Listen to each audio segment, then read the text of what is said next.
Right, Macara and Beamish 2.0. Genuine Irish stout, genuine Irish stories. We're going to learn about the cure, the fairies, and the folklore. Yo, power up, guys.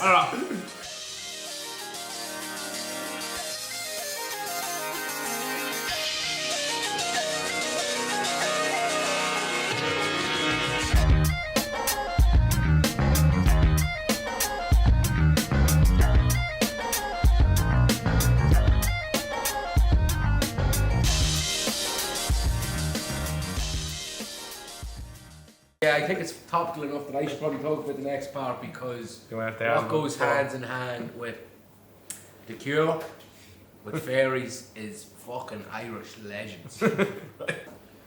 Well, I'll start the story of how you found this lady. Off the start. This lady, what a legend, the Ditch Witch, talks about and gives us great insights all about Irish legends, and we were like, how will we find this woman? You rang Liam Gaynor, didn't you? Yeah, I got on to Liam Gaynor. Yeah, so this fella who does... Liam Gaynor does the walking tours around the dock, and there's a lot of murals about Irish legends around, so we said, right, that's the man. And then when I rang him, he says, this is the one. Yeah, so Liam Gaynor pointed us in the direction of the Ditch Witch, and we headed for, where did we go? Yeah, but she's actually from the dock, so Yeah. that's dead handy. And then when we rang her, she's like, no, I live in Leitrim now. Longford, was it? Property prices and all that. Yeah. Was it Leitrim, Longford or Cavan? It was kind of in the middle of them all. Yeah, so we were heading down on an adventure to find out about Irish legends, and on the way down we passed what I can only say was the busiest looking shed I've ever seen. Missus will have to go in and see what's going on in there. It was like, was it a Monday? Yeah, it was like a wee bar. It was a Monday morning, I'd say it was 5 o'clock, yeah, half 11 or so. And it was like, there must have been 300 cars and tractors and loaders. 300 cars, not one insurance test. Yeah.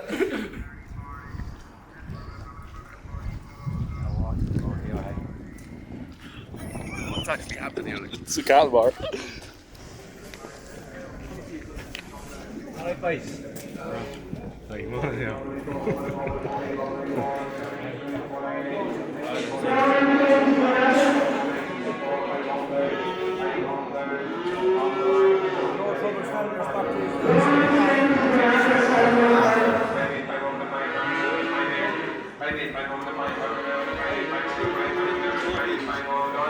First of all, on the right was like 50 people over the age of 70 eating beans and toast. This is good. This is good, yeah. I was thinking that, but the smell of shite sort of put me off. And we went in, it was a fucking cattle market. It was Carna Cross or Carna Ross or something. It was unbelievable. 530, 30, 40, 540, 540, 560,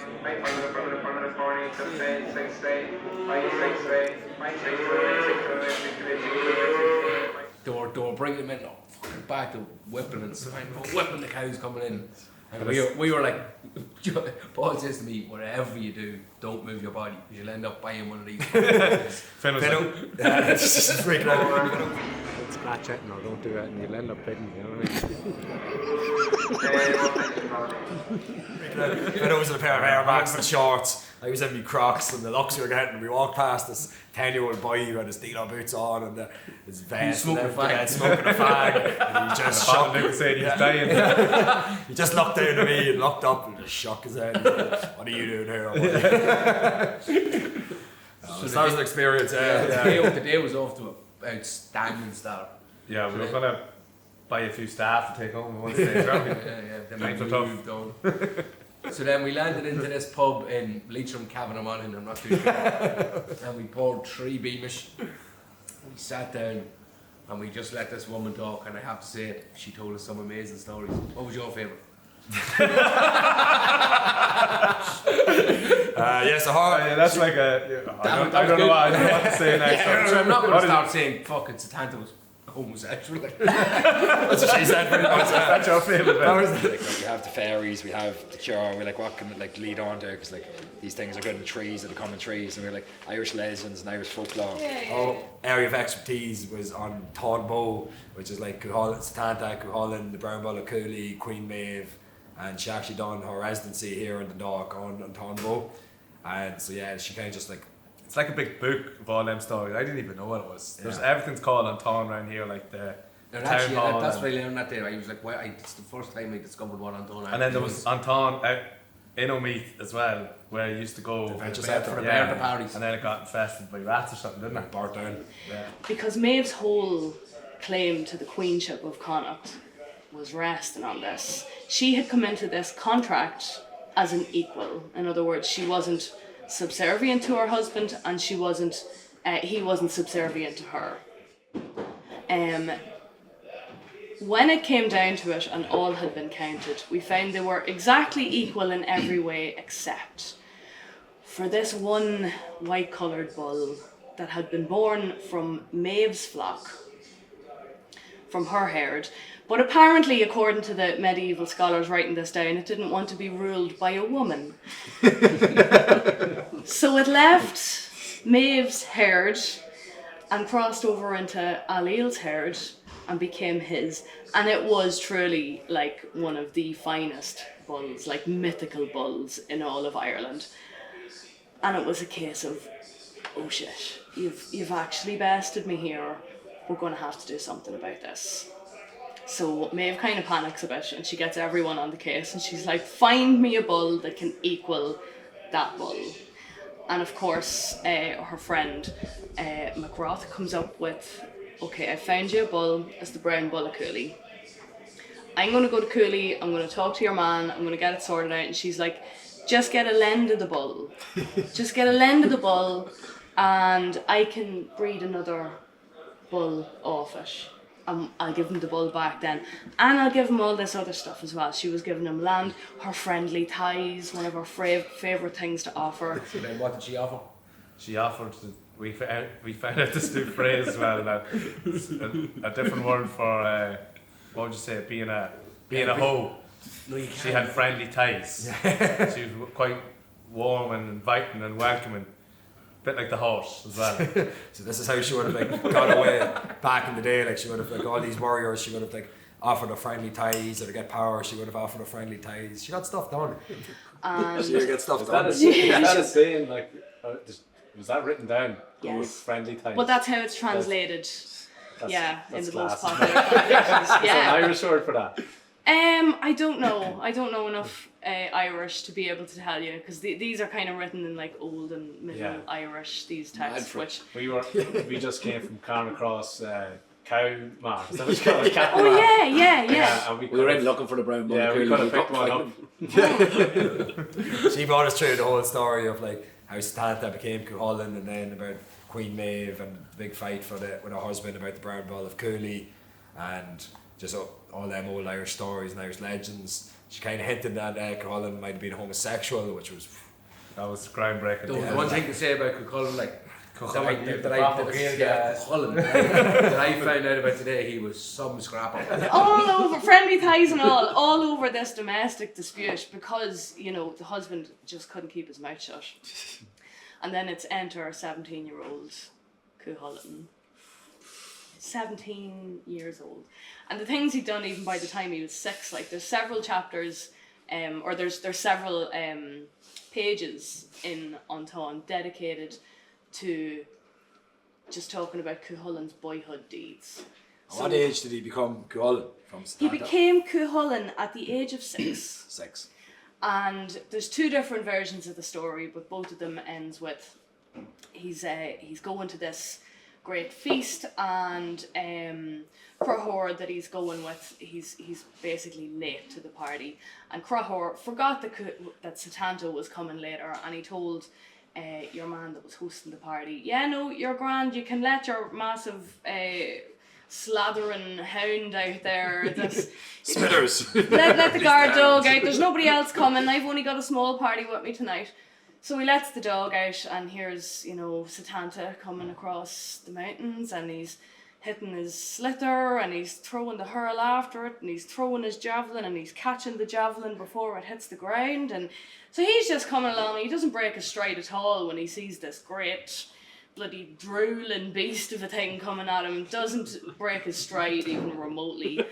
And in one version of the tale, as most of us have heard, he drove his slither into the gullet of the animal. What they don't tell you in school is that its entrails shot everywhere when that happened.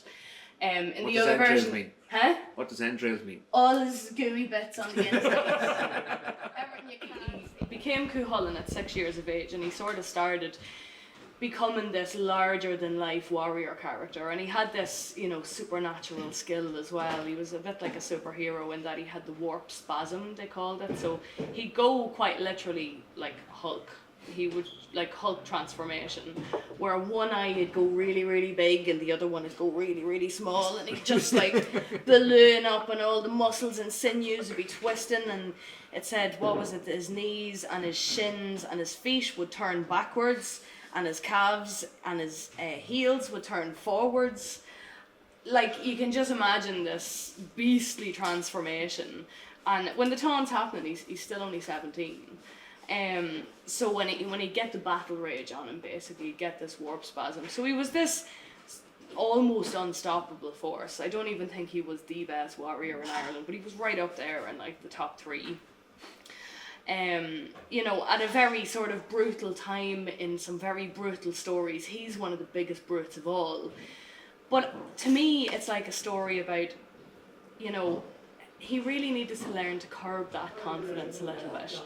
And like at several points we see sort of the divine is represented by some female form. Like you've got the goddess Morrigan then comes into this, and she's sort of ever present throughout the story as like a supernatural entity, like sort of some kind of a deity. And she offers him help at one point because she knows she's also very good at foreseeing the future, so she knows what's going to happen, and she offers him help, and he's like, I don't need a woman's help, you know. Big mistake, because a lot of Irish law and Irish myth, to me, you know, my own reading of it, it kind of comes across as telling you about the importance of being in right relationship with the land, in right relationship with the supernatural, that, you know, if you're given a prophecy, you should take heed of the prophecy. We learn in other places that you shouldn't always necessarily follow a prophecy to the, you know, you shouldn't change your life to try and make a prophecy happen, but you should absolutely take heed of it. And, you know, if a strange woman appears on the road and is acting all mystical and offers you help on your way to the biggest battle you'll ever face, maybe take the help, or at least hear her out, you know. Like, we probably knew already, but the salmon of knowledge, Cú Chulainn, Brown like Bull. Fionn McCool, there's some fucking stories out our way, like, and we just thought that she was the one to tell it, so. Yeah, well, I kind of tied it all together, wasn't it? Because things come in 3, we had the cures with the fairy, we had the folklore, so look, we're by no means experts on any 3 of them after a documentary series. But it's definitely interesting to get out there and talk to people and, you know, spread the message of Irish past and folklore. And then it turned out that, what was the name of the place? Little Cabin, Longford place, anyway, that we met her. Oh, Declan Early. Yeah, it's actually Declan Ernie's hometown. He turns the Christmas lights on every year. Yeah. So we're going back now this weekend for that. What does he sing? Stop the world and let me off. Now we're hoping that this video might inspire Tommy and Hector to go out and, you know, take it further, but we wrote to Hector on Instagram and he won't write back to us, so He left some I think this Left us video on should red. inspire everybody to read more into the past, to be more Irish, to sit over a pint of Beamish, to tell a few stories and to have the crack. that's good. Stop the world and let me off. I'm tired of going round and round. I played a game of love and lost. Please stop the world and let me off. My dreams have shattered, don't you see? That you no longer